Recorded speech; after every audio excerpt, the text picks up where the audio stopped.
ป่ะโอเคที่นี่เนาะเขาไปเที่ยวน้ำกัดกันเนาะเดี๋ยวนี้เขากำลัง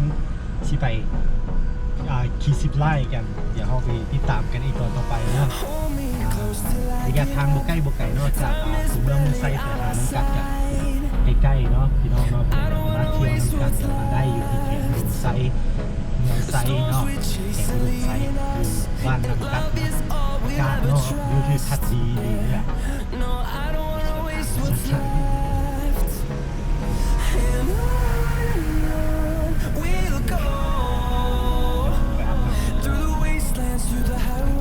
เบิ่งน้ำห้วยเ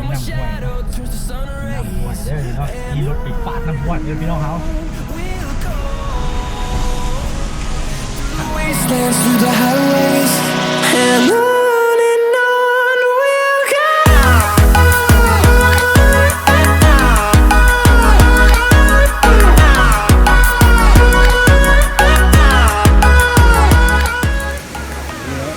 นำประกาศมันกัดเลยเนาะ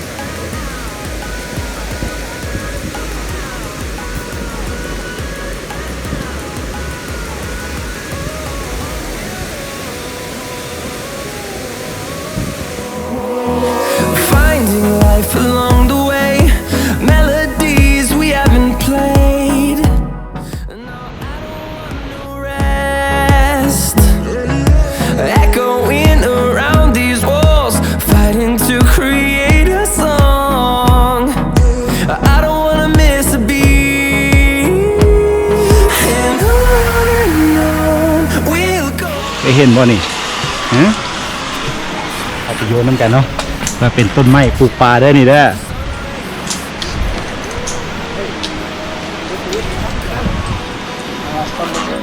Through the wastelands, through the highways, and on we'll go.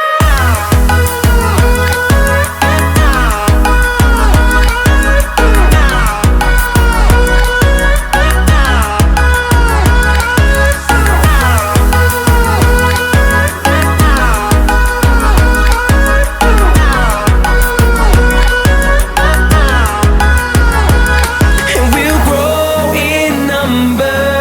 fueled by them to see the horizon. Turn us to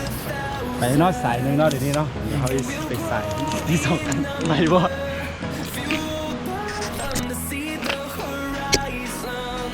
Turn us to thousands. We'll go through the wastelands, through the highways, till my shadow turns to sun rays. เป็นสุดท้ายเนาะอันนี้อันเด็กบ่เด็กบ่นั่นแหละโอเค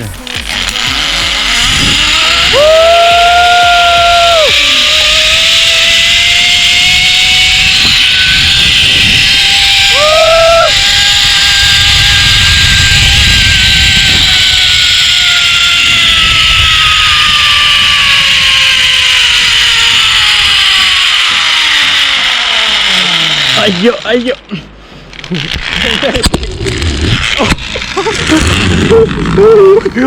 อายุเมื่อยสาวเลยแหละโอ้ยเนาะ